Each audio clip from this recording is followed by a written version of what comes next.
Bonjour et bienvenue dans cette histoire. Je suis Elsa Becher, sophrologue, et aujourd'hui je vais te raconter l'histoire de l'oreiller des rêves. Si tu fais des cauchemars la nuit, des mauvais rêves, cette histoire peut peut-être t'aider, t'inspirer pour faire de plus jolis rêves.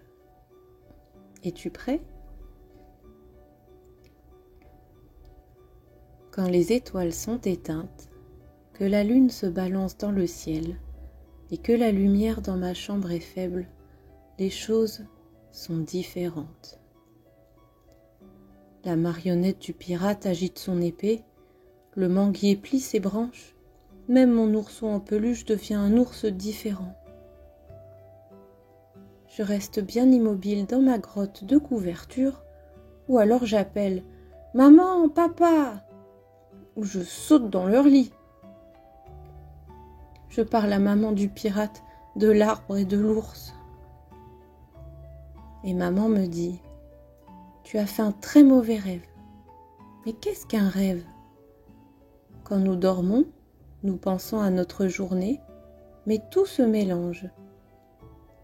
On dirait que c'est réel, mais ça ne l'est pas. Si, c'est réel. Quand on lit une histoire ensemble, elle est inventée, mais on rigole, on a peur ou on est enthousiaste. Un rêve, c'est la même chose. Tu veux dire qu'un rêve, c'est une histoire ? Et la maman répond « Oui, mais ça se passe la nuit. Tu poses ta tête sur l'oreiller, tu t'endors et l'histoire se déroule. » Un rêve, c'est une histoire que tu trouves dans ton oreiller ? Oui.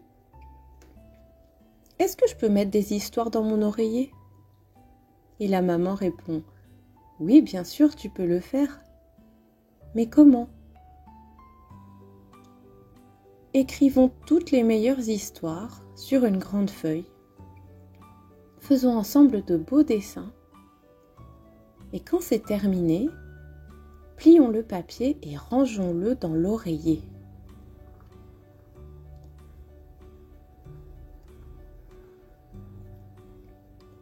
La nuit d'après, quand les étoiles sont éteintes, que la lune se balance dans le ciel et que la lumière dans ma chambre est faible, les choses sont différentes. Je n'ai plus peur des vilains rêves. Je pense à tous ces beaux rêves qui sont dans mon oreiller.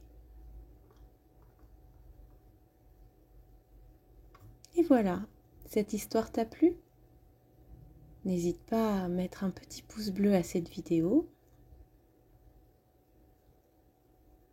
Et je te dis à très bientôt pour une nouvelle histoire.